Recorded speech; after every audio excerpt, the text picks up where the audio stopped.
putting your mind at ease about course selection and college and post high school plans. We are grateful to have Amy Belstra, as I mentioned earlier, director of the CRC, and Kelly Angelos is our academic advisor. And right now, I think parents, your students are in the middle of doing course selection. So we thought this might be very timely. Course registration closes when, Kelly? So it does differ by grade level this year. And if you look at your email, don't be worried if the PowerSchool portal for you entering those courses closes. It will be the Sunday before your student registers, because we can enter the courses with your student. So just make sure that you print out the course request paper and have that filled out and then signed on the bottom, so we know that good discussion occurred at home. Last week we met with our sophomores. This week we're meeting with our freshmen, and then we're going to do juniors over a long period of time. But the benefit of that is that our freshmen and sophomores can kind of sit with the decisions they've been making and continue conversations at home and certainly change their mind. So we're not actually batching our course registration and submitting it to our administration to make staffing decisions until the first week of February. So right now we're in the midst of freshmen, which today was so fun. They were so well prepared and asked such good questions. That's awesome.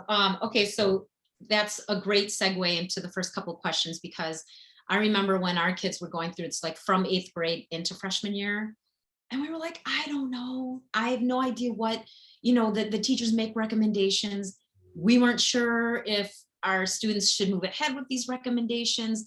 So if you could just talk about like the process of, or at least the focus, what should parents and students focus on when they map out their courses, freshman, sophomore, junior, senior year? Yeah, and I obviously can talk about this for eons, so I'm going to try to be brief, and feel free to cut me off if I veer off topic. But I do feel like it's important to start with the knowledge is power message. And we do have a lot of good resources in our curriculum guide specifically, where the first 7 to 10 pages outlines recommendations, thoughts on challenging yourself. What is the difference between honors and AP, which I see as a question later. And then some curricular tracking will be on our live curriculum guide, which is under our student services tab, where you can also learn about all of our coursework, prerequisites, etc. So number one thing to do is to seek out our opportunities at our high school within our academic departments. Our teachers do make recommendations, and I want to be clear that those recommendations are often where the student can challenge themselves. And so today when I met with some freshmen, I think they were under the understanding that their teacher wanted them to challenge themselves. And what a difference that feels like to a 14-year-old. So I really had to have some conversations about, they think you can do it. I'm sure you can do it. Let's take a really good look at your overall balance and see if you want to do it, right? Because these courses are not about always your intelligence. It's about how you want to spend your time, where you want to learn, what your strengths are, and where you want to challenge yourself. So in terms of mapping out your courses, we do have some flow charts, but actually with our new ADA requirements, it limited that on our curriculum guide because it is online and we're trying to be compliant.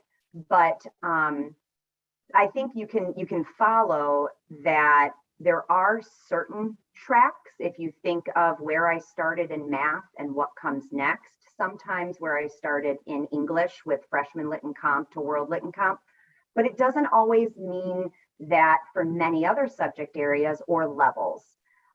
Social studies is always really fun and interesting and gives a lot of leeway, as does some of our science curriculum. And we're really focusing right now on how to improve our diagonal movers, meaning if you're at a certain level, how can you move up and be successful? So I can answer more specific questions if people have them, but I wanted to just make sure to say there is a lot of resources online. That's great. So do you see like certain concerns or are there themes or questions that you have from the students and then from the parents as well? Like, is there anything floating to the top? I think the most common question that I would say I tend to answer is about balance. And I will be honest with you, I think we can probably do some better data collection on whether or not students that take a certain number of courses have been successful, but that just doesn't tell the tale of an individual. And so even though I could deliver data on how many students, which I get this question a lot, take all higher level coursework, or how many students move from this course to that course and find success. We have some anecdotal data that when a child focuses on their strengths and wants to spend time in a certain curricular area and they challenge themselves, and we host that conversation, as do the parents and student at home, they actually tend to do well. We're not finding students floundering, but at the same time, I don't see them at home, right? And this is the benefit of this group, actually, because I think you're bringing together really concerned mothers and fathers and guardians and people who see the other side of students. Sometimes they give me a face on their strengths and their interests and their intentions, and those intentions are good, but I don't always see the ramifications and consequences at home. So I would say a lot of students and parents are specifically concerned about the weight and the rigor of their coursework and how that translates to their time management, how they feel, their anxiety, and of course, their future. Mm-hmm. So in the process of selecting courses for next year, how involved should parents be? Or what should their role be? Like, are they think coaching? they're the very best thing I can say is somehow to put together some information for your child to let them know that you are aware of the opportunities, that you support their decisions. And to me, I think the strengths focused attitude of parents where they can point out that their child has these strengths and focusing on the strengths and then being able to draw a line for that child for certain classes that may take a creative problem solver, or certain classes that may require some really critical thinking. I would say a lot of young people can't really articulate exactly what their strengths are, maybe because they're being modest, but maybe because they haven't heard it enough. And so if the parents can really gain some solid information on what opportunities we have, connect it with their student strengths, research which classes we offer, that's when the really good questions come to me.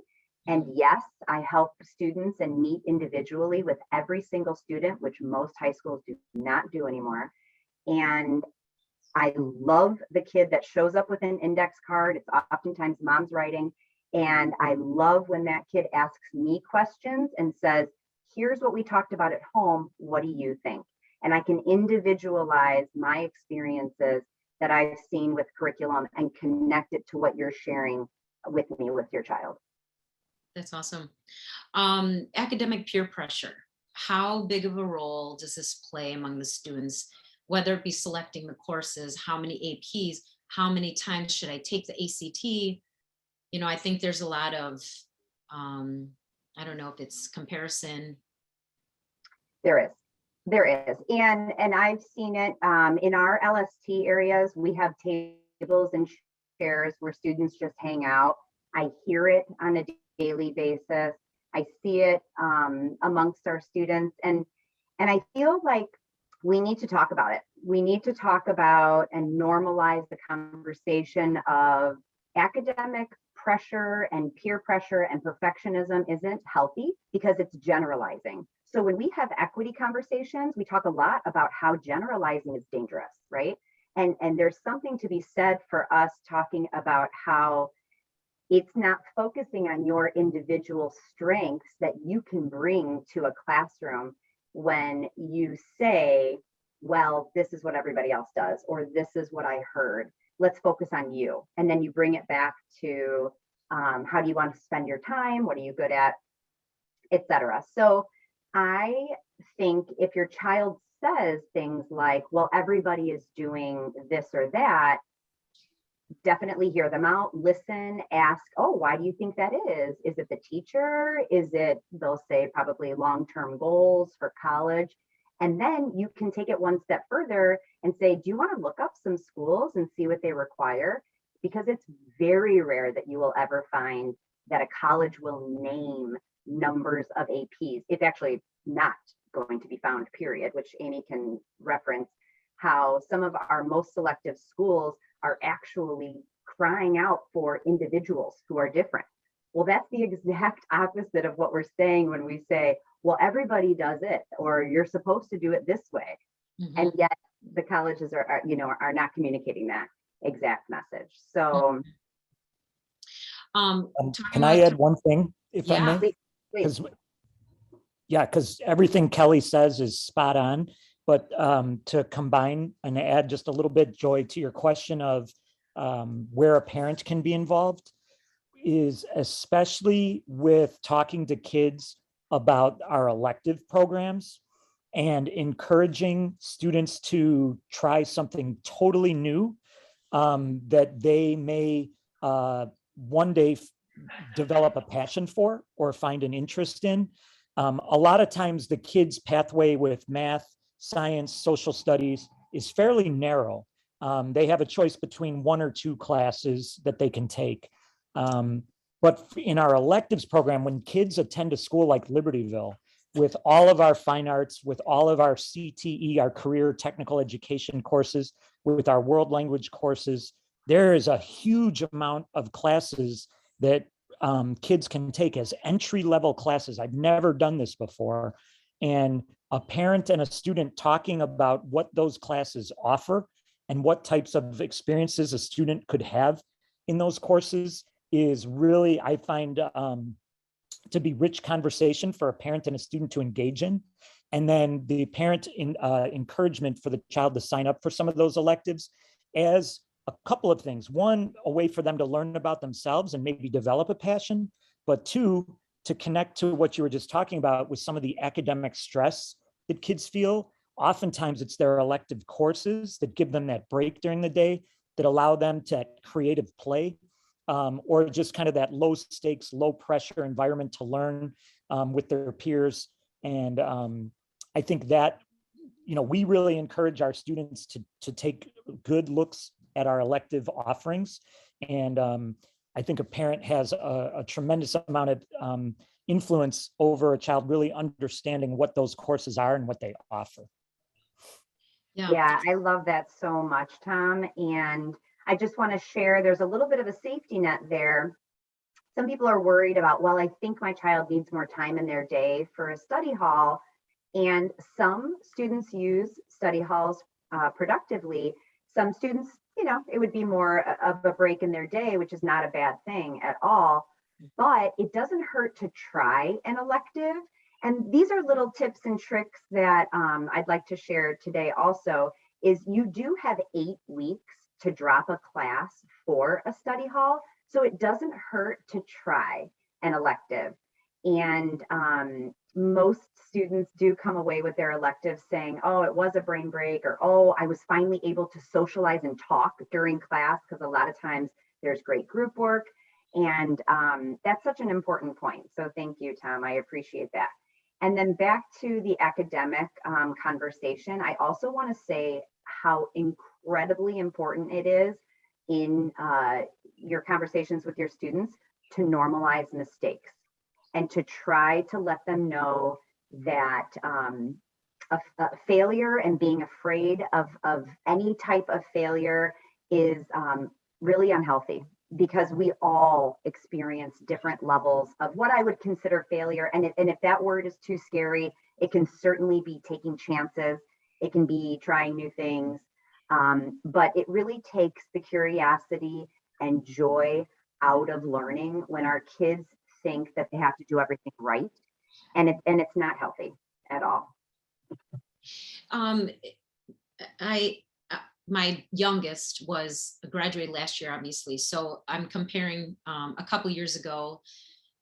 Do students have room in their schedule to take these electives? So Yeah. I remember when my boys, like they were on this track and there's no room and they were Yeah. taking the physics 2 and 3, AP physics 2 and 3, where it's in your lunch. But how do these students fit electives in? Because there's so many great offerings at LHS. Sure. Great question. And let's back it up, right? Right now, we have an 8-period day.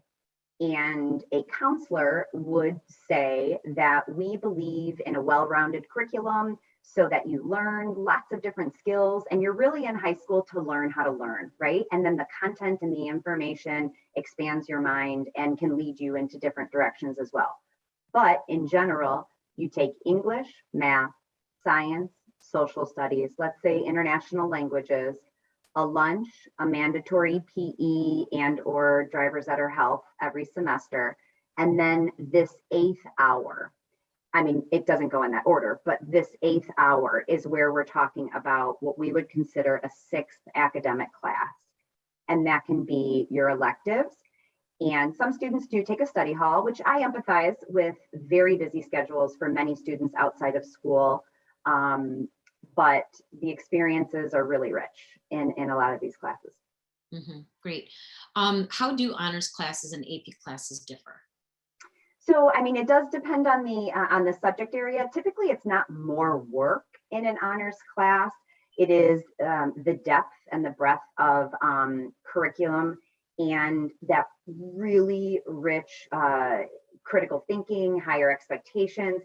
I mean, a major difference is that AP is standardized in some of its curriculum through College Board, and some of the work has to guide you to be prepared for a test at the end, because many students have a goal of taking the AP test, and that's in May. And in order to score, at an acceptable level to potentially earn college credit, they have to prepare for that. So our honors designation for a grade point average does give you a 0.5 boost on your weighted GPA, and the AP does give you a full point boost in your GPA, which is appealing to a lot of people. But I think more importantly, it's the level of reading and writing and expectation and discussion and critical thinking at the higher levels that continues to go up from regular to honors to AP. Okay, and then what are pros and cons of taking AP classes? And I think sometimes going into senior year, how many should I take? I mean, each year, I guess, but what would you say? Because I know the thinking has changed from a couple years ago. Yeah, what's interesting, this academic school year, I feel like there wasn't as much push for some of our higher level coursework. And I think that's coming off of COVID learning.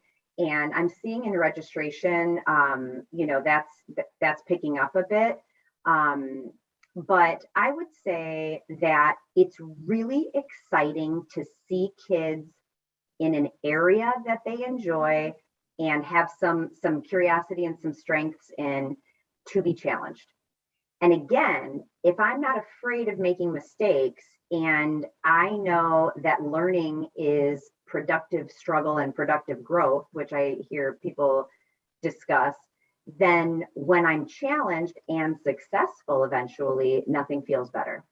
And so I have, by the way, I have a freshman and a junior at Vernon Hills High School. Tomorrow, they meet with their counselor. We've had these conversations in my home, and I know that sometimes kiddos are going to tell you what's going to happen, and you're along for the ride. And I have a freshman boy like that, and it's fun. And I don't want to say no, because I want him to experience it, but I do want him to find balance. And so if you have a resilient, curious, hardworking, right, like all those things that you're supposed to be, then find areas that they can flourish. But That's great. If I could just add in yeah. that too, from a research standpoint, a number of years ago, the research really found that a student who goes to college only needs one AP class to have the impact of the AP curriculum on their success in college. So many of our students who are planning to go to four-year colleges will take multiple AP classes, but for the student herself to get the benefit of the AP curriculum, the research would say only one class is necessary across a high school career. With that being said, what I like to talk to students about is many of them will be recommended for multiple AP classes. And to Kelly's point, the conversation with them should be about, maybe you can do all of these classes, but let's think about your day and let's think about you and what you like to do. Are you a student that likes to spend an hour at night texting your friends? Are you a student that likes to unwind by doing an hour of gaming? Do you play sports? Are you a 3-sport athlete? Because the AP curriculum, the downside of it is a rigid, fixed curriculum that a teacher must teach to a test. So the teacher is driving the curriculum to cover all of this material because they are obligated to prepare kids to do well on a test at the end of the year. In honors and in college prep classes, a teacher has the ability to be much more flexible with what they're doing, when they're doing it, how they're doing it. And if they have a class of kids who are just fascinated by something, a teacher could say, you know what, we're going to spend an extra 4 days on this because these kids are so interested in this. In the AP curriculum, the teacher is often very set on how much they can cover a topic because they have this race to the end of the year to prepare our students. And so it's not unusual for an AP class to have 45 minutes to an hour of homework several times a week. And when you start to add that up over the course of a night and a week, and then you start adding a job and all of the things that kids want to do to have fun and be social, that's where maybe you have the ability in a vacuum to do 4 or 5 AP classes.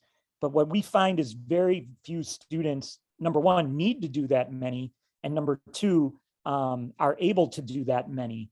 What I've typically seen is kids who go to very selective schools choosing 2, 3, and sometimes at the most 4 AP classes. And I'm sure Amy will pick that up as she presents some of her information as well. Yeah, thank you so much for that. And I do want to shift into the college discussion. Yeah. Joy, I have one chat question that pertains to this, so I wanted to get it for Kelly.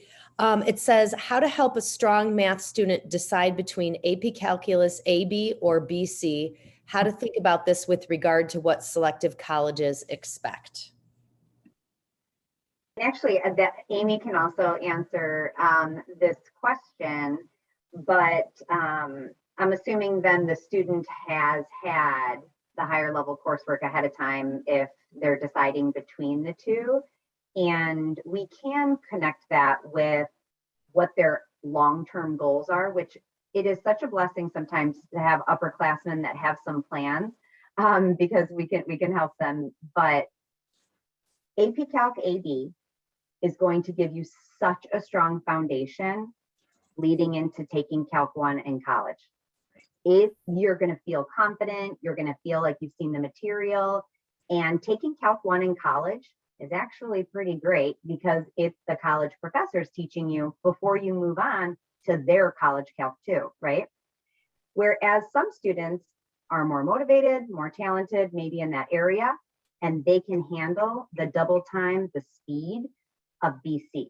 And BC is going to be all of college Calc 1 with the intention that they're probably going to do quite well on that AP test because they're so talented. And then they're going to move on to a higher level calc class if they test out of it in college. There's only so many kids, Harrison Bach probably being one of them, that can handle that level of math to then show up on a college campus and say, oh, Calc 1, been there, done that. Here we are, let's move forward. But we certainly see it with students. So I have to know that student individually a bit more. And we do have a lot of students that still even take Calc BC. Now they have even a stronger foundation in high school, and they still choose to take Calc 1 in college. So it does offer those two options then. Amy, did I miss anything? No, totally. And you're nailing it right and left. You are such a rock star. One of the exercises I've been doing with families and with students lately, as they've been pondering these sort of things, I had them just Google, okay, AP credits at fill in the blank college.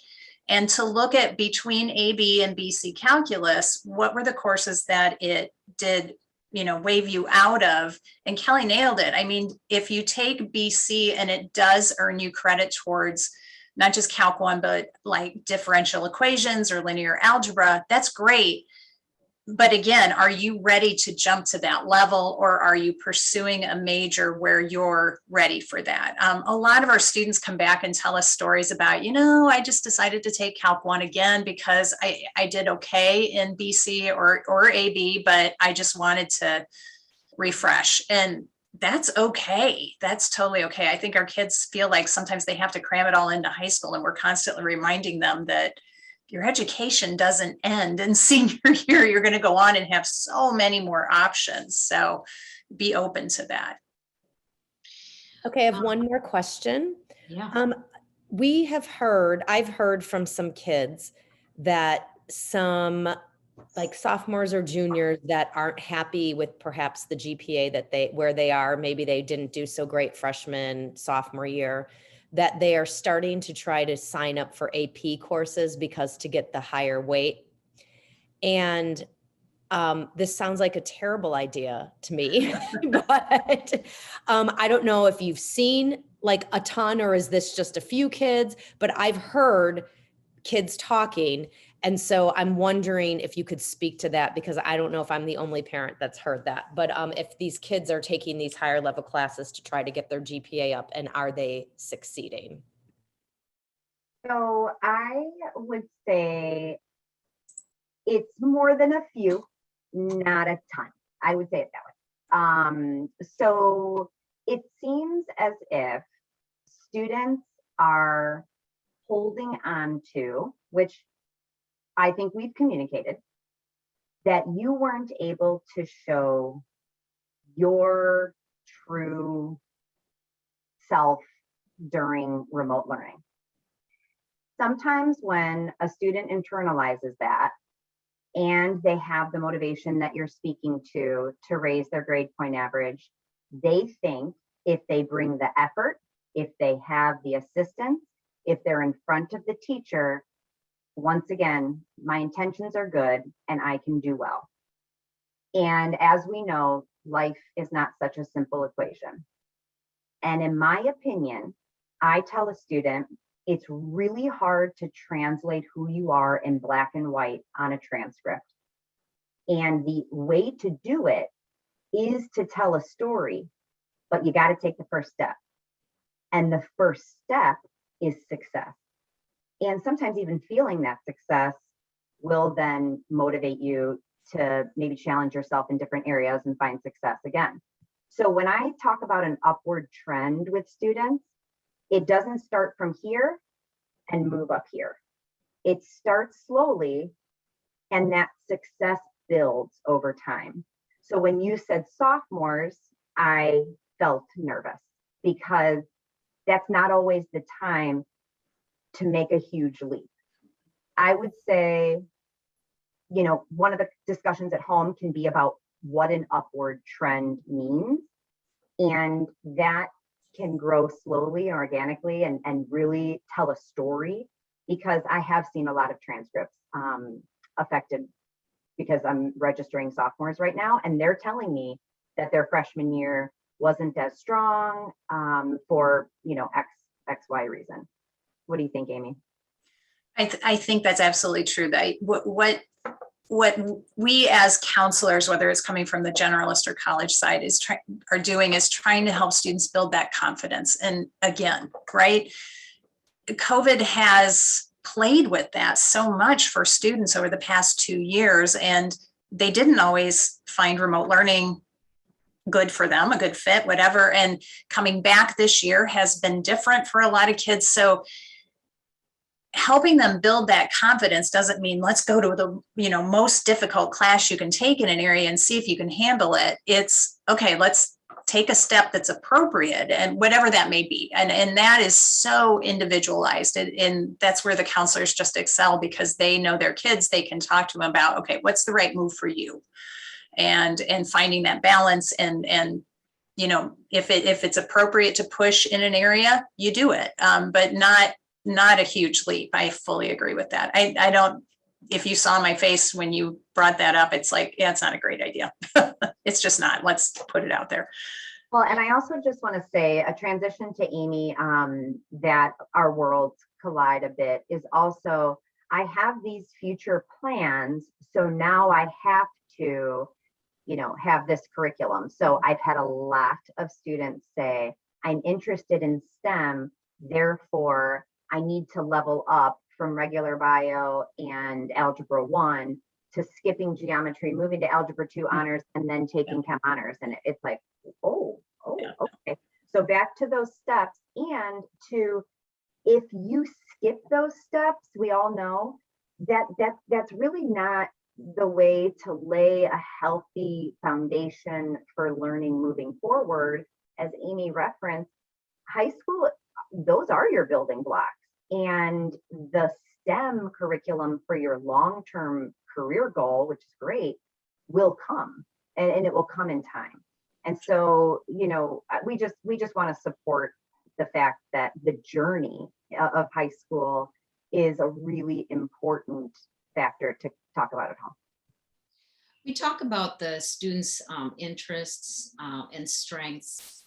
Does LHS, or how does LHS help the students find their interests and strengths, or how can parents help them find and identify these? To both of you. Do you want me to go? Kelly can address this as well.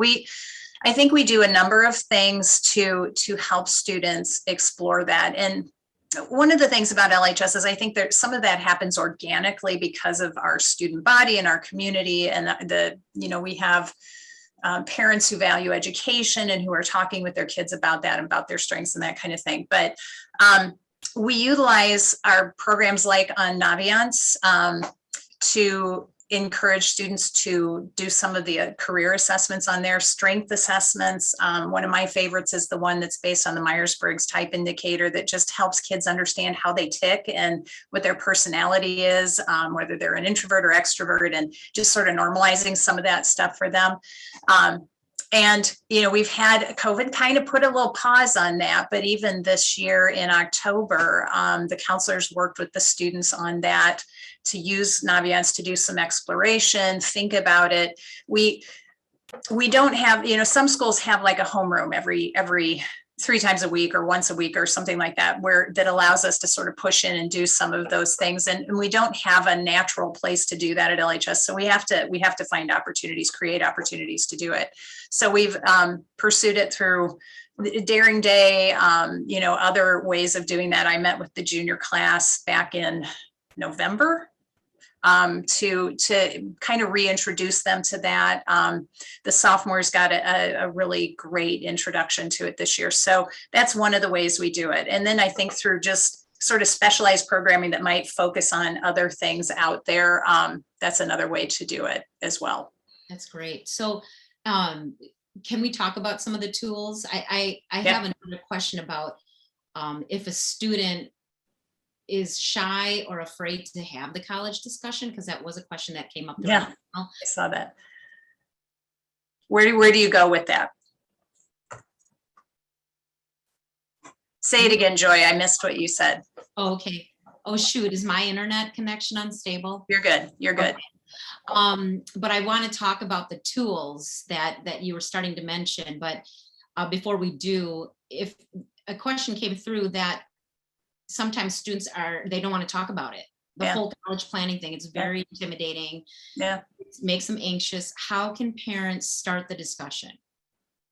That was such a great question. And we see it every year with, students are at very different, there's a whole spectrum of preparedness and willingness to talk about it, from the kids who have been thinking about which college they're going to go through to since second grade, to the kids who are like, oh my gosh, that scares the bejesus out of me, right? So, and everything in between. So we try to take them kind of where they are in that process.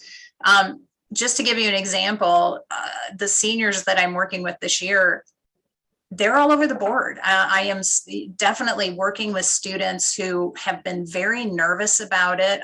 Kelly and I, we kind of share some common students that are on her caseload that I've been working with, that, just getting them to just take one step in this process. Again, it comes back to that confidence, to watch them submit an application and look at them and go, guess what you just did? You just applied to college. And to see them go, holy cow, you're right, I just applied to college, and how excited they get. And that, getting that first acceptance to a school just makes them go, oh my gosh, I could do this. I could do this. They would take me. And I think that, nationally, there has become this myth that college is so hard to get into. It's not. There are so many colleges out there that are just dying for students and saying, come on, we have room, we want you. But we get so fixated on those that are the most rejective of all the schools that, it's helping to build that. So how do you have that conversation? I think that for parents, it's just that, what's that one little thing you can do? If you're on vacation and you're near a college campus, take an hour, find a parking spot, and just walk around, right? Sit down together and say, hey, let's just pull up a college and do a virtual tour together just to see it. They have this thing, I can't remember what, is it on Netflix? It's the college tour now, where they're actually doing like a show that showcases different colleges along the way. Just watch something like that.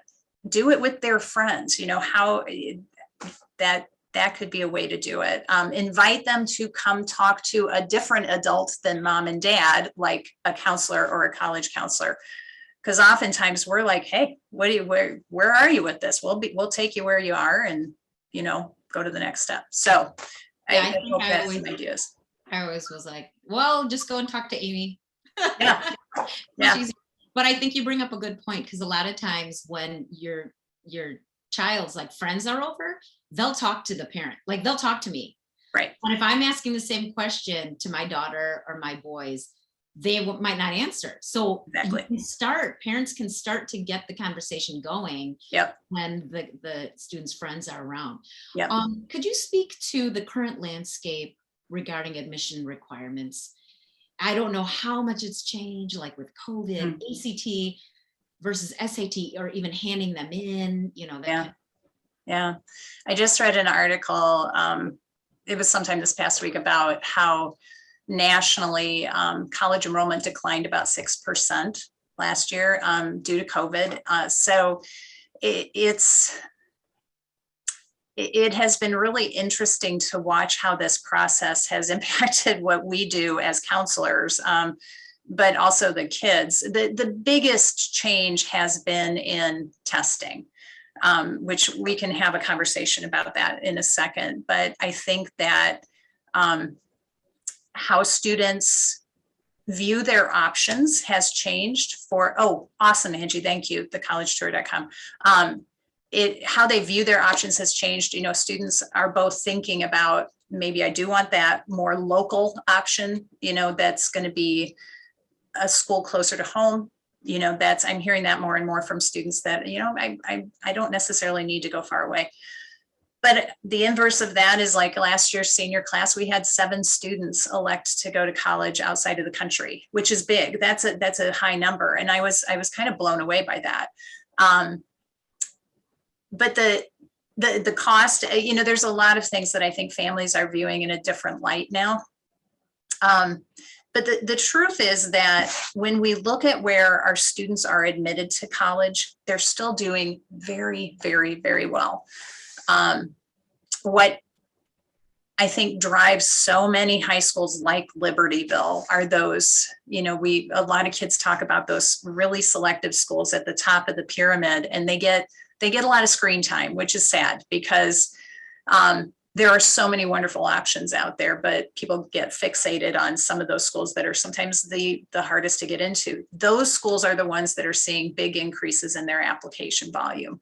Those schools are the ones that are deferring more and more kids. We are seeing that this year with a lot of deferrals. So we kind of expected that to come up at certain schools. And we just have to kind of wait and see what happens. But the good news is that there are still so many wonderful schools that are admitting our kids. So they're going to college, and that's the big message we want to get out there. But I can talk about testing too, because I know that's definitely something people are anxious about. And if I may put in a little plug for our sophomore and junior parents and anybody else who really wants to attend, but we're doing a webinar on February 8th, I believe it is. Yes, the 8th, with our friends from Compass Prep. They've come the last 2 or 3 years to just talk to parents about the landscape, the testing landscape, and how families can best prepare for that, how students can prepare for it.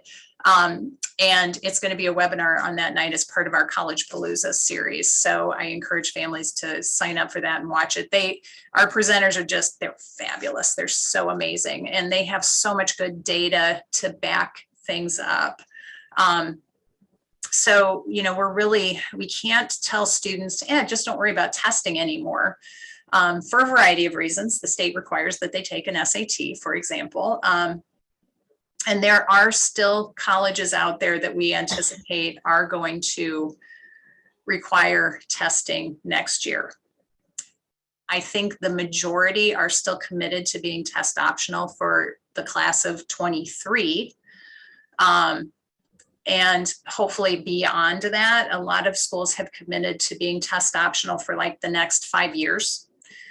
But there are some public universities in specific states that are saying, you know, we value this as part of our process. So we are going to require it. I'll tell you what those states are: Florida, Georgia, Texas. Those are where we anticipate we're going to see that. But a lot of schools have been like again, they've gained confidence in the fact that they can make good admission decisions without a test score. So what do they evaluate? Well, I guess what are schools looking for in a candidate? And I know that's changed so much. Yeah. And then if they don't hand in those scores, what are they evaluating them on? Yeah. No, that's a great question. You know, it really hasn't changed a lot about what colleges evaluate. If they are a school that is primarily focused on a transcript and test scores, and the test scores are taken out of that equation, it just means they look at the transcript. So they're going to be looking at the students' courses. You know, Kelly talked a lot about that. You know, scope and sequence. What are the scope of their classes and the sequence of their classes? Are they prepared to enter college classes? And their grades. And then for those colleges that are holistic in review, which many of them say they are looking at those other things like essays, maybe letters of recommendation, activities, that kind of thing. Those all play a part, but they're not ultimately going to be the one thing that admits a student or not. It really comes back to the transcript. That's where colleges spend the majority of their time looking. Okay. We were talking about tools earlier. You were saying Naviance. What do you think about niche? Niche.com. Niche.com. Yeah. And we're going to talk about this as well, because Mary Slide is going to come on and Karen Graham. Yeah. But what about the other options like the trades and gap Yep. year and planning? Where can families go to find out information on that? Okay, so Angie, I'm going to put up in the chat in a second when I'm not talking. I'll let somebody else take over for a little bit, but I will put up the link to our CRC Google site. It is something that we share out with all students, and it's a huge resource. It's where, Kelly mentioned that our LHS website has to be ADA compliant earlier, and because we have so many links to outside resources through the CRC, we can't just throw those up on our website. So we created a Google site to handle all of that. So we have a page on trades and vocational schools, apprenticeships, how all the different resources to find that information. We have a page on gap years. And again, another plug, the Chicago Gap Year Fair, which is an annual event, is coming up on January 29th. It's usually held in person at New Trier, but they decided because of Omicron, they were going to make it virtual this year. We've sent out emails about that, but again, you can find that information on our website. It's just a great way. Gap years are one of those things that we all should do more of. If I could, well, I am going to take a gap year next year, actually. But for, students and parents, I think that it's important for them to know this is always an option, and it's amazing. I mean, there's only one time in your life where you can really say, I'm going to take a year and do something different. And it's kind of in that point between high school, college, or not, somewhere around there. So learn about it, even if it's not something that's right on your radar right now. Gap years, vocational, military. We have a lot of information dedicated to that. We've done a military interest day with the district, with Vernon Hills and LHS. We can easily connect all of our kids with recruiters or with our liaisons with the academies. We can go through ROTC with them. All of those are options for our kids. We are a community where, we are a highly college-bound community. That is where our focus is for our families, for our students. We support that. But if a student says, I'm not ready to do that, or I want to do something different, right on, we've got your back. We are ready to support you, and we think that's awesome. So we don't promote one over the other. It's whatever's right for that student. That is one of the questions that came up as well. How can parents read a student if they're not ready emotionally, socially, for college, or the application process is kind of, making them spin? Yeah. How can parents approach that topic with them, and what do they look for? Yeah, well, you've kind of brought it up a little bit already. It's either avoidance, or it's the anxiety level just really rises anytime that comes up. And I think what I would say is recognize it, that don't fight it. If your student isn't ready, or is thinking about some other things, or has some, mental blocks, that's a message to a parent that, it's time to have a different conversation, or to bring other people into the conversation so that you can figure out opportunities that are there. College is not right for everybody. But neither are the trades. It's like you have to figure out what's best for your student as a parent, and recognize that one is not better than the other. When it comes to job security right now, the trades are where it's at. If Kelly can speak to that. No, you should speak to that. Go for it. I'm sorry, I hit unmute before, but I was like, oh yeah. So I'm sorry. So my husband runs, he's a manager at a body shop, and he went to technical school and is a hands-on kind of guy and loved it. And back to Tom's conversation, took auto in high school and realized that working with his hands was a way of problem solving.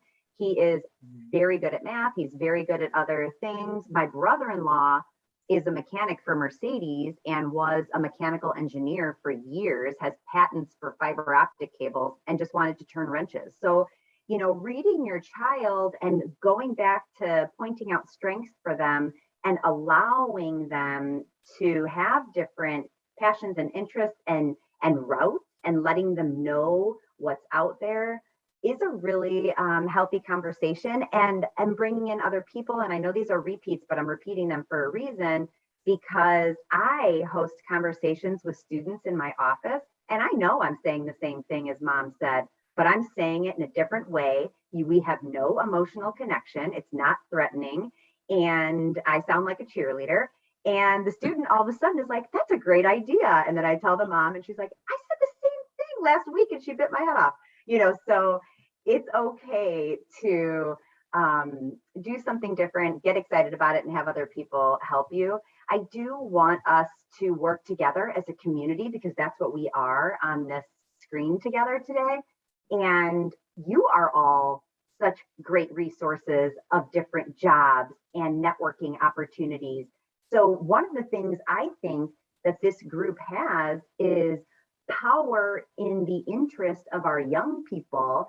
And maybe we can continue this conversation in a different way and all help each other host conversations for each other's children, right?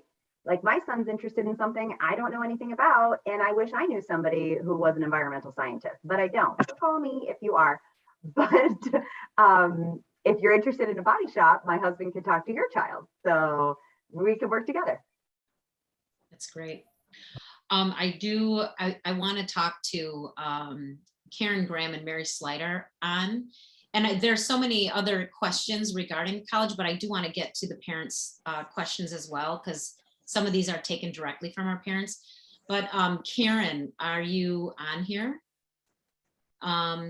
Yes, I am. Okay, so Karen, you chose to do your community college, or your students chose to do community college. And it's interesting, coming off of COVID, that, you know, some students were like, well, it's not going to be the same experience if I go to this college, so I want to start here at community college and then transfer, whatever. But can you tell us your story on what your students were going through, how they chose, and then where they know? Okay, and I'm trying to do it in a nutshell here. Again, my name's Karen Graham, and my husband Mike and I have 6 children, 4 of which have graduated from Libertyville High School. And then we have a sophomore, Bridget, and John, a senior right now, currently at Libertyville High School. Our journey started 8 years ago with Kathleen Grace, our oldest of the 6, when we started talking about colleges and all that. And she applied to a bunch of different places. And when we started looking at the financial side, even with scholarships and all sorts of other wonderful things, it was like, whoa, we've got to think about a few other things here. A little back history. I am a Libertyville graduate many moons ago, and I was the bottom of 8 children. And so my dad had said straight out, you're all going to CLC if you want to go to school for 2 years, and then you can go on from that, even back at that point. And I did, and I went to Illinois State after, and had a great college experience and all that. So that was always in the back of my head. So we started having that discussion with Kathleen after Mike and I had spoke, and started to realize we kind of probably had to make precedent right then with the kids, and took that uncomfortable leap. But it, you know, I'm not going to pretend and stay here. It has been all roses. There's no part of my children's life I want to get through, but college might be one of them because it is a little bit more difficult, but no one has suffered. They all have their own story. And quickly, Kathleen went through CLC in a year and a half, and then went on to graduate from Madison, even a half a year early at that point. And she now, like, right away was able to move to the city because she didn't have all that debt, has lived on her own, supported herself, and is doing great. Mary, our second, went through the College of Lake County. She chose to do their study abroad program, and study abroad just as you would at any school, but at like a quarter of the price. And she went to Sevilla, Spain, had a great experience, and then went to Minnesota after the College of Lake County. Michael, our third, went to College of Lake County for 2 years and is up at Madison currently. He'll be graduating next fall. And then Patrick, who graduated in 2020, went through the College of Lake County in 1 year. So when you talk about those AP credits that you were talking about earlier, he got through there in a year because of his AP credits, and he has an associate's through the College of Lake County. He's now at University of Iowa and is ahead of the game. So he's working on residency actually in Iowa, but is considered junior in standing. So that's really exciting. And he's in their business program. So again, didn't even miss any of that stuff. He's doing exactly what he wanted to do. And to kind of back up a little bit, what Dr. K was saying about doing extra classes, he was a 3-sport athlete. He did the APs. He excelled there. He excelled on in sports, but he wanted to do some different classes. And I wrote down graphic arts. He loved it. And now he's looking at doing that as a minor. He and his buddy are talking about opening a business. And it's just, and it all started with, if I can plug a name, Mr. Gerlach, right? As I say that right? And, a couple of my kids have had him and absolutely have loved it. So I think it can fit in. You got to play around with it, talk to a counselor. And then moving to Johnny right now we're in it again. To be 110% completely honest, John has told us he's not going to the College of Lake County. So we are in talks, and he has a couple of things on the Barbie. And again, to kind of back up, he's talking to teachers, he's talking to other parents way more than what he's telling us right now, because it is still stressful. And his siblings have said, oh, we'll support him in not going because he's a little bit different of a bird. But we'll see where that journey takes us and what happens after that. So that is us in a nutshell. That is so amazing. And it's so important for our parents to hear that. I don't know, any of you parents listening, if you have any questions for Karen, please feel free to put them in the chat or send them to Angela. Because I think from your story, the last time we had you on, it really opened up a lot of parents' minds, just opening up options for them. And before I get to Mary, Amy, I want to ask real quick, Karen had touched on the AP credits, because some students can go in with the sophomore standing as a freshman, but how do colleges use your AP credits? Like, is it a criteria that they look at for admission? Can parents assume, that the student will graduate in 3 years? Because there's a difference of it going towards a major or coming in as standing. But if you could speak to that, that would be great. Sure, that's a great question. And I just have to say, I love the Grahams. They are just amazing. And Karen, I just think you're amazing. So as a parent, you've just done such a nice job helping them navigate this process. So I admire that. In terms of APs and admission criteria, let me speak to that first. Colleges will see on a student's transcript if they've taken an AP class. Sharing their actual AP exam score from, let's say, junior or sophomore, even freshman year, is optional for the student. Even in the pre-pandemic days when schools weren't test optional, they did not have to report their AP scores. Right now, if a student has all 5s, which would be the highest score on an AP exam, and they wanted to do that, by all means, they can. It just gives colleges another test score to look at with that, but it's not required. So AP exam scores are not a big part of the admission process. It's the fact that the student has taken the AP course that colleges are going to see. In terms of credit, I wish I could tell you it was a standard thing, but it varies so much from college to college. Some schools will only give credit for 4s and 5s on an exam. In Illinois, all of our state public universities will give credit for 3s, 4s, and 5s, including U of I in Urbana. So it really depends on the school. What also is good to know is, okay, if I do get a high score on the exam, what does that do for me on the back end at the college? What class would that give me credit for? And again, it varies according to the college, according to their particular curriculum. So we really recommend that as students are starting to think about that they again, use Google and just look at the AP chart for each individual college they might be considering to see where it would waive credit for them. Some colleges do put a cap on how much AP credit they'll actually take. So that's good to know. Some, will say we'll only give you, 30 credits, 60 credits, whatever it might be. The other thing to know is this, again, the schools at the very, very top of the selectivity pyramid, many of them don't award AP credit at all or very limited. So they want their students, no matter major or background or anything, to take the same core curriculum in their first and second years. So they're going to require you to take a science class in their core curriculum, even if you had AP Bio or AP Chem or AP Physics. So I wish I could tell you it was standard, but it really does vary a lot from school to school.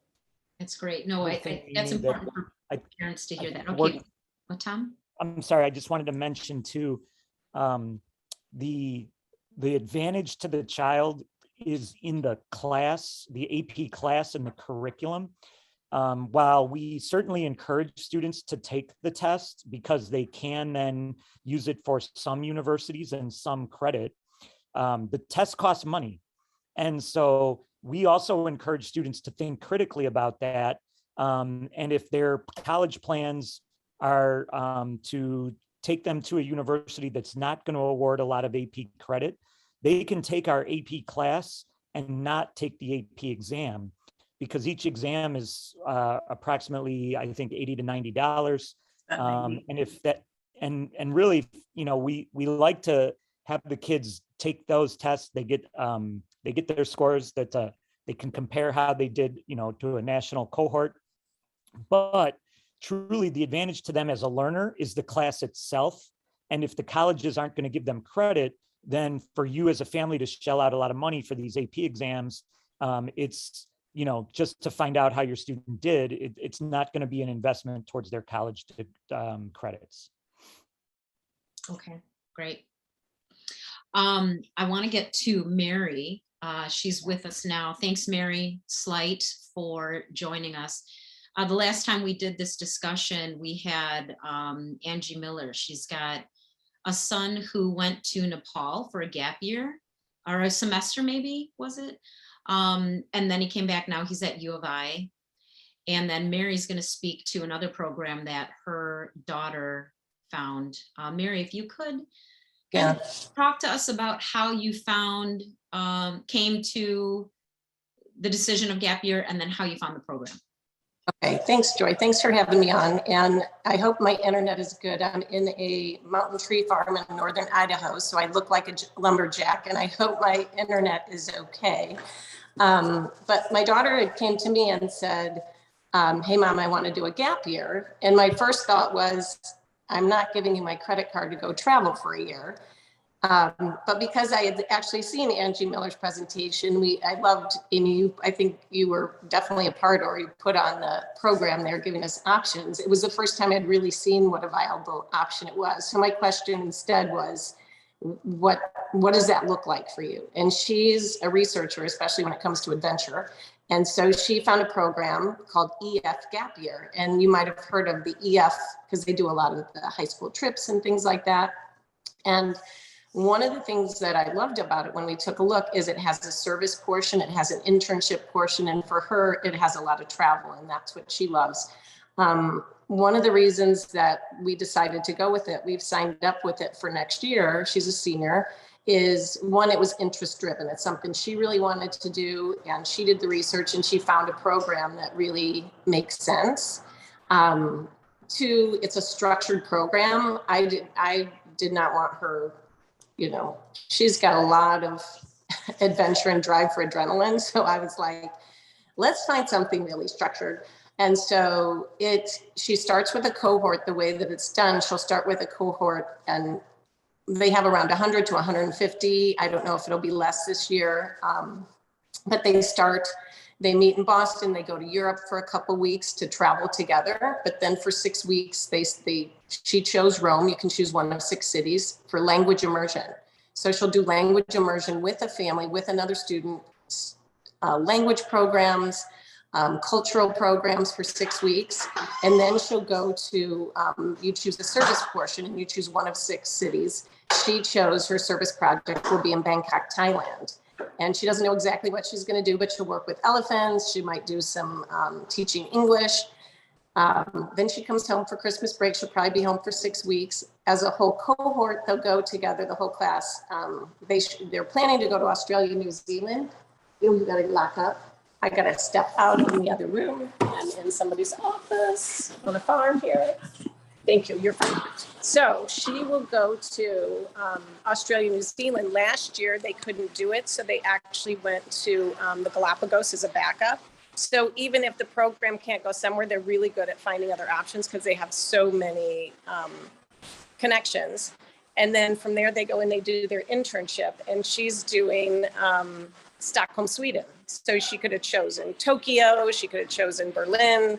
So she chose Stockholm, and then she comes home in April. So I love that she's going to get so much rich experience. One of the other reasons we chose it is she's like, I think I'm going to go into business. She doesn't know what she wants to do. She would be fine. I don't think she's a kid who had to have, like, we couldn't go to college. She would have been fine, but she's 17.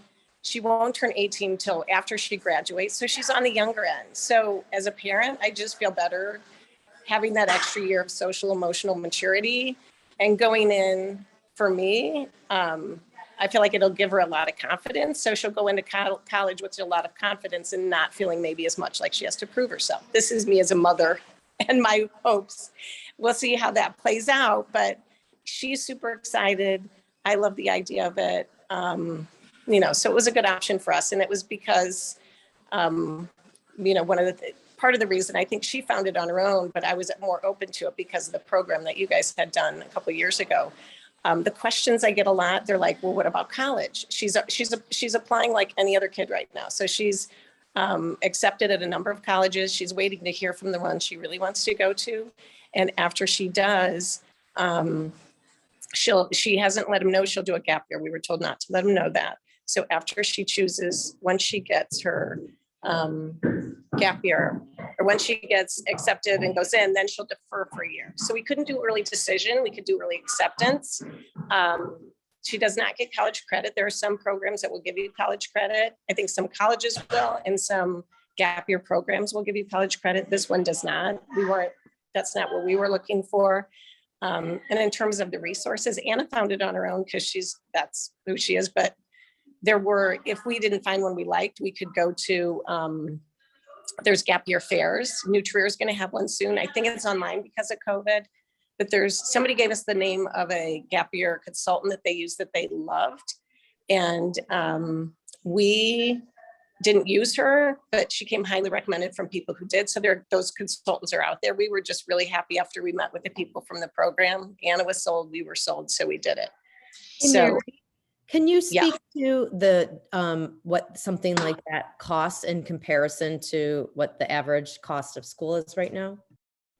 I don't think there is an average. It depends on what you do for your gap year. I mean, this program is probably on the more expensive end but that covers all her costs all year. So we're not paying for any flights. We're not going to pay for anywhere she's staying.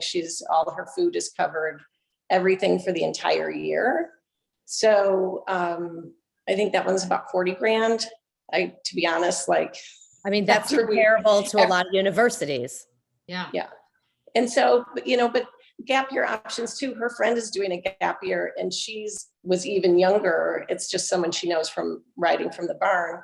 And she's doing it. She's just working as an intern at the barn and taking a year because she didn't want to go because of COVID. And she's still 17, like she just turned 18. So she would have been 17 for her whole first year of college. So she chose a gap year just to be at home and work and try and get past a lot of the restrictions that COVID had put on colleges. So that's costing her nothing. So a gap year doesn't have to cost. We chose this option just because we felt it was so rich in what she's going to get. And Anna just travel is her thing. And looking at all the options, it fit her like a glove. So we're excited about it. It's kind of weird when you visit colleges because I'm like, you won't be going till fall of 2023, or what? Like, it's weird. So but can you talk to how that works? Because I think from Angie's presentation, you apply now, and then you find out like where College. Mhm. Yeah. And then Yeah, you so we've defer applied. your- She's applied. She's already been accepted at a number of schools. The ones that she wants, she's still, some of the schools won't let her know until March. So once she's accepted, and chooses a school, then we would enroll like another student, go through the enrollment process. But then you say, I want to defer for a year. And most schools, all the ones she's talked to, nobody has a problem with deferral. And in fact, there's some schools, not the one she's going to, but I heard I think it was University of North Carolina, that will actually give you money toward your gap year program because they really like the experience that the gap year students come in with. When Anna was in her presentation of like, here's why I should go, like she was like, Harvard likes gap year students because they have more experience. Like she was giving us all the reasons why colleges like the gap year people. So, okay, yeah, I can go on. Okay, we're good. You know what? Sorry. Okay, thank you, Mario. Thank you, Mary. Okay. Well, Sorry. so All right. much. And If if anybody wants to reach out, I'm not the expert, we got one program. So, but I'm happy to answer any questions I have. So, or anything I know, but that's about it. Sorry that this was a little That's interrupted. okay. No, it's right. more important that people hear what you have to say. So I mean, we still have some questions on the discussion guide that I'd sent, but I'd like to move to Angela if you want to ask some of these questions, and let's go to the parents. Yeah, I wanted everyone to know that I didn't forget about their questions. I'm going to get them in. Someone asked, what do colleges look more at, weighted GPA or unweighted GPA? I don't know. Yes. The student's transcript lists both. The weighted GPA reflects if they've had honors or AP classes, right? So that's going to add that weight to it. It depends on the college. If the college relies on the transcript at face value, so they look at it as a document, they don't parse it out. They're looking at what classes the student has taken, the grades they've received, and how that impacts their GPA. Then they're going to most likely use weighted. That's typically what we encourage students to list on their applications if they have had honors or AP, because it is going to be the higher GPA. Some colleges have a practice as part of their admission process where they recalculate GPAs. What that means is they take out any courses that are non-academic. So elective classes, PE, any electives that might be outside of an academic core area, and they recalculate that GPA for every applicant. So their reasoning behind that is it levels the playing field, so that regardless of the high school you go to, the strength of that school, the types of students that go there, that kind of thing, it puts everybody on the same field, right? That should be something that the college makes clear in their admission material, whether it's on their website or through a presentation, whatever, as to whether they do that or not. But if they don't, you can certainly ask them, do you recalculate GPAs or not? Neither practice, I would say, it hurts a student. It really just depends on how the college does it. But in most cases, when a student's filling out their common application, for example, it will ask, what is the GPA you're going to list? And we always say, list your weighted if you have one, and indicate that it's a weighted GPA, because that's what colleges will look at first. Okay, great. The next question is, why doesn't LHS offer a senior levels honors English class? There are only AP or regular. This pushes kids that want to excel to AP who don't want to take AP.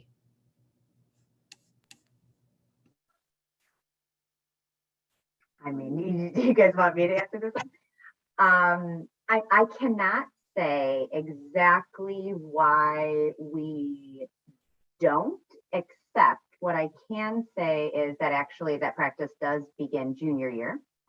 So students move from World Lit and Comp Honors to the options of AP Language and Composition, AP Literature and Composition, or AP Seminar, or the American Literature and Composition class.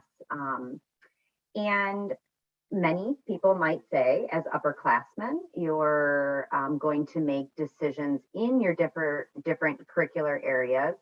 And if you're an honor student, maybe you're ready for it. And if you're making other decisions in other areas, maybe you're not. I can't speak to exactly why we don't have honors. Tom, any thoughts? I don't think there's a really clear reason, as much as I would say in general, we're actually looking at honors courses across the board and questioning, do we need, we're just questioning the differentiation of our curriculum across the board in terms of how many different levels do we have. But I think the short answer is simply the English department feels that their AP classes are robust and comprehensive enough to give kids the options, and that then their college prep courses are for kids who don't want that honors level or AP level experience, but want a really good kind of deep interest class to take as a senior. But other than that, I don't have the history to know, with all the discussions with the English department, why that decision was made the way that it was. And I know Libertyville has more honors classes than Vernon Hills because my son's options are different and there are not very many honors classes at Vernon Hills High School, as an example. So this might be a trending educational decision, as Tom said, in review. And I would just say that our English electives for the seniors are all very strong college prep classes. They really do an excellent job of prepping kids for that, Comp 1, first lit class that they're going to take in college. They are all more than ready for that based on what we do with those classes. Okay, I have another question that came in through email, and that was, I don't think we got to it yet, was someone had asked, their child was placed into Spanish 2 as a freshman, and they did not do well. And so they were putting it off, hoping that maybe later it would be a little bit easier, but it's just not this student's strength.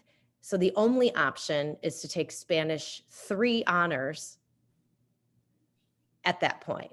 And if they didn't do well, what are they supposed to do? Because a lot of schools require 2 years of a language. So what are the options at that point? Can a student take like a French 1 or a Latin 1, and then that counts as their 2 years? Like, what are you supposed to do in that scenario? Because there isn't just a regular Spanish class to take. It's couple things that I'll just say that you may want to consider. If your student is not doing well in Spanish 2, there's a reason, right? Maybe they need to get back to those basic verb conjugations. Maybe they need to review that content. And so actually another little tips and tricks from your counselor today would be, at Libertyville High School, you are allowed to repeat a course. The previous grades will show up as an R as repeated on your transcript, and only the new grades will factor into the grade point average and sort of be revealed on the transcript. So what I would question for that student is, if you don't feel ready to move on to Spanish 3 honors, do you want to redo in Spanish 2 in order to continue your curriculum in Spanish because that's what you're familiar with? Or do you want to, once again, communicate on your transcript that you decided to switch gears? And that's okay, because that language wasn't for you. And we have French and German and Latin, and you're telling a story that Spanish 2, probably because of your previous COVID Spanish 1, wasn't your strong point. But look at you, you switched gears, and now you have even more exposure to international languages.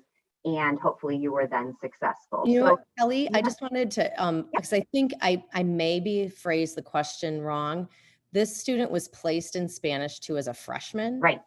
And then they are continuing their Spanish 2 for this year. Okay. If they wanted to, as a sophomore, they could repeat Spanish 2 and then do Spanish 3 as a junior, Spanish 3 as a senior, if they want to stick with Spanish, or they can switch gears. But just to be clear, if you switch gears and you take a new language, it does not count toward your you're not adding different languages together to count for multiple years for admission purposes. Those would be the level of a particular language. So we indicate on a transcript that Spanish 1 was taken in 8th grade. We do not give a credit for it, but because it's a transcript note that's formally recognized on your transcript, it counts as a year. And then Spanish 2, if the student wasn't very successful, that does count as a second year, but it would be stronger to continue that language and or switch gears and take languages in another area. Amy, did I miss something? No, yeah. Does that count then if they took a Spanish and I'm confused. Is it a Spanish and a French? Does that count as 2 years or it doesn't count as 2 years? does They just No.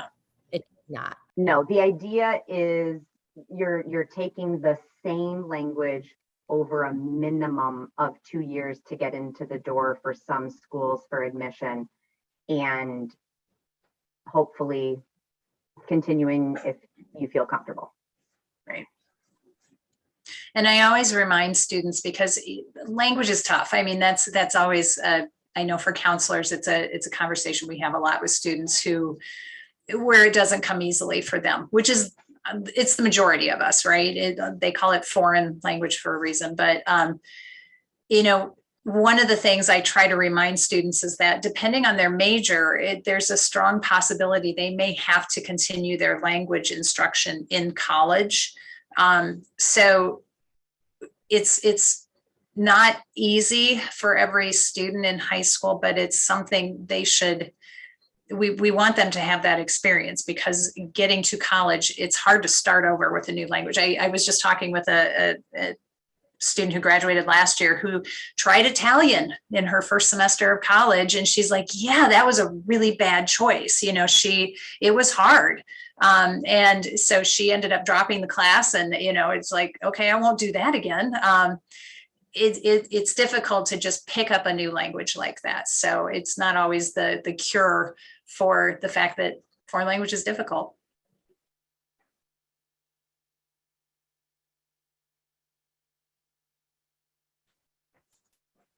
Sorry.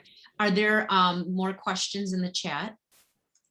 Okay, that was all of the question. Oh, no, wait, you know what? There was one more. We had an email one about whether or not there's, I guess the word is like infrastructure or something to, do you help students, athletes, performers? Is there some sort of path for people who are trying to go to school on those kinds of scholarships, and who should they be going to for those? Yeah, for sure. Kelly can speak to this as well, Dr. Colentus can, but we work with students in all of those different areas. Student athletes, we actually offer every fall, there's a webinar or a program for understanding how the NCAA works if you're truly a recruited student athlete, especially at the Division I and II level, but also Division III. Our performing arts students, honestly, I think this is kind of a team effort between the CRC, between our teachers in those areas who really are amazing at the preparation they can help a student with, whether it's theater or vocal music or performing, with the instrumental music, or even with our art teachers. They are awesome at helping students develop their portfolios. So they get really good advice, I think, from the team of us, and that's a good thing. There are definitely outside consultants that sometimes our students work with who specialize in that area, and that's fine. There's a cost for that. So if students are willing to do that, that's totally fine. Who else did they, I'm trying to think, we nursing students, for example, we have students who are interested in that. I've had a growing number of students interested in aviation over the last couple of years. Just had that conversation with a student 2 days ago. The thing that we try to do is try to know enough about a wide variety of different fields that students may be interested in. I had an awesome conversation with a junior and her mom yesterday. She's interested in architecture and historic renovation. And I was like, cool, let's talk HGTV. Come on, we can get into this. And, you know, just, it's not that I necessarily know every single school that offers that area, but we can help students figure out where to go to find that information. So it's a constant education for all of us. Yeah, and then I just want to add that you may or may not know that student athletes do have high school requirements in terms of the courses that they have to take. And so the earlier a counselor knows the intended interest in potentially being a high level athlete in Division 1 or 2 specifically, but just any level really, we can make sure that they're taking courses that count towards the NCAA's 16 core classes, because we do have some that don't count. And we want to make sure that they're taking the right classes. Oh, that's very good information. Oh, it's critical. It's actually I like how you say that with a smile. It's actually terrifying. Yeah, and I think from the school standpoint, that's where we work as a team between our, as Amy said, the teachers, the athletic department, the counselor, and the CRC. We've had students walk these pathways. And so we know exactly kind of, you know, for a student who's saying, I want to do athletics, these are some of the core things we have to have in place. For kids who are doing fine arts, we know if they need to do auditions, we're preparing them for that. Amy, I do want to correct one thing you said. For that child with the architecture and restoration, it really wouldn't be HGTV. I would send her to Race to the Chateau. That's the. Oh, I love that one too. Yeah. Escape to the Chateau. Yeah. I love all that And stuff. also there was a question, a little more history there. There was a question on summer school.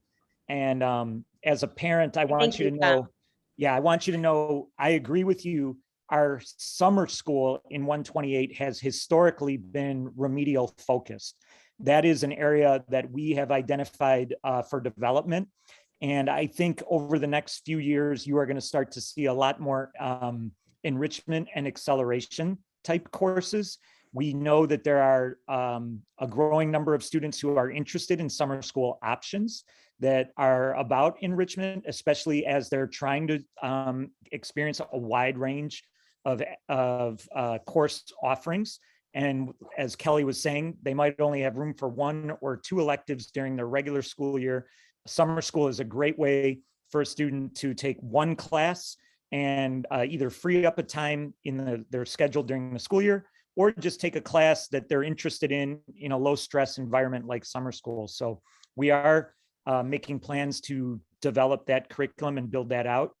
And I also think to the parents of younger students, you're also going to see a lot more focus in the future from LHS on career opportunities, job shadows, short-term types of career exposures. That's an area that's I know our counselors are really invested in and excited about. It's something that Amy has been talking about as an area we need to develop for our kids, because really what I hope you hear from us tonight is no matter who your student is, in our Daring mission, our key phrase is we work and we partner with families to develop meaningful post-secondary options for our students.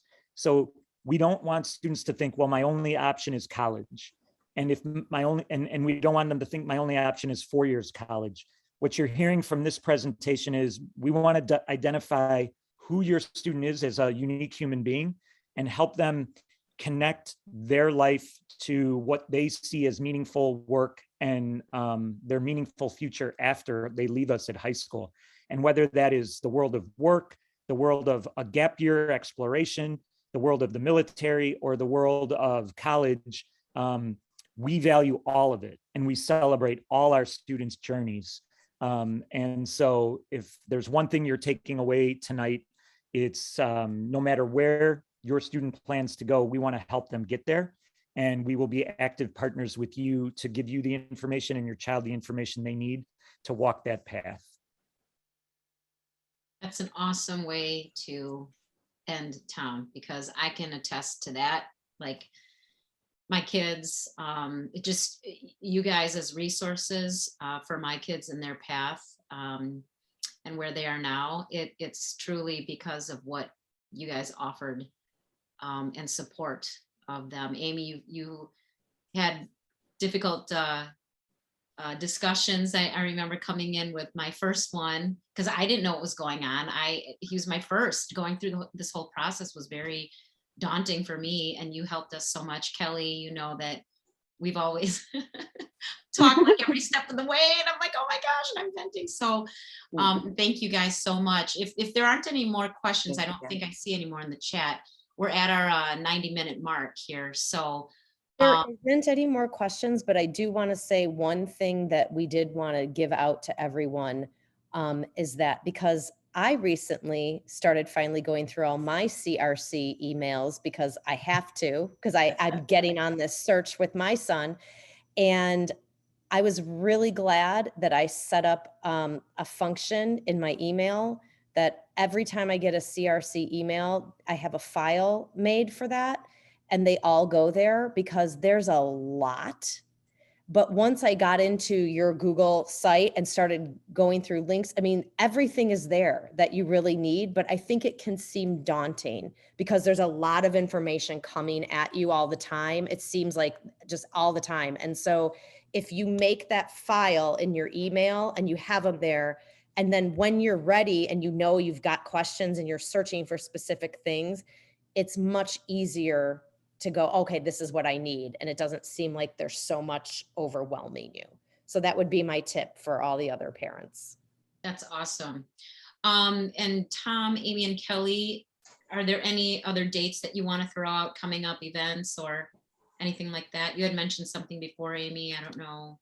Yeah, we College Palooza, I just sent the email today with all the registration links. I'm always super excited about that. We have some amazing speakers coming in, and Becky is my counterpart at Vernon Hills, and we really try to be intentional about what we're doing. So for example, our very first one to kick it off, we decided, you know, instead of bringing in a great keynote speaker, nothing against keynote speakers, but we're going to just have a panel of seniors to talk about what they're living this year, going through the process, and kids who are looking at a variety of things, gap years, 4-year college, 2-year college, trades, that kind of thing, so that students and parents can sort of see that everybody has their process and you know, they're all figuring it out. You know, I think our office really spends the most time just helping everybody kind of bring down their anxiety level about it and realize that it's going to be okay.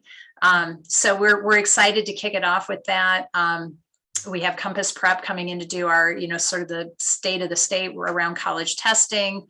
The third week in February, we have the head of admissions at Indiana University and the head of admissions at Drake University coming in to talk about kind of how the application process works from 2 different institutions.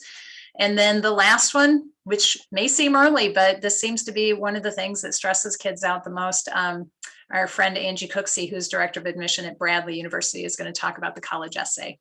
So just a great group of speakers. We're super excited about that.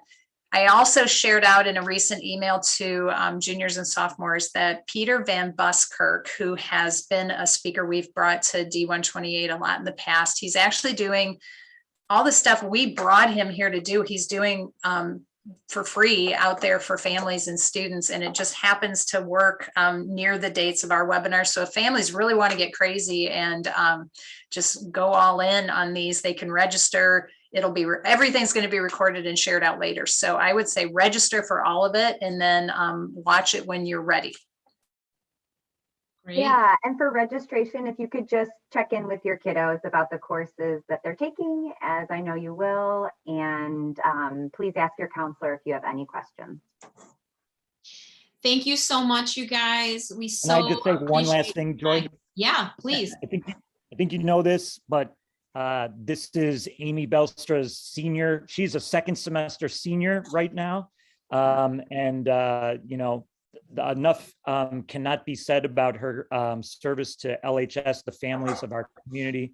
And truly, it is not an understatement or hyperbole to say she is the best of the best, and we are grateful for her service to our community. She will be deeply missed. And the day she retires, I will be selling her cell phone number to people. So you can stay in touch with her after she's gone. I will make millions. Amy, No, yeah. millions. I get a cut of that, right? No, I'm kidding. Yeah. No, But thank you, Amy, for your thank great you, work. Tom. That's very sweet. I appreciate it. Yeah, you've been so invaluable to so many for how many years. We so appreciate everything you've done and taking time out when you have all these other webinars. So thanks for taking time out for us. Oh, always, always. Thanks, everybody. All right. Thank you so much, everyone, for joining us. We appreciate your time, and we'll see you next month for our next meeting.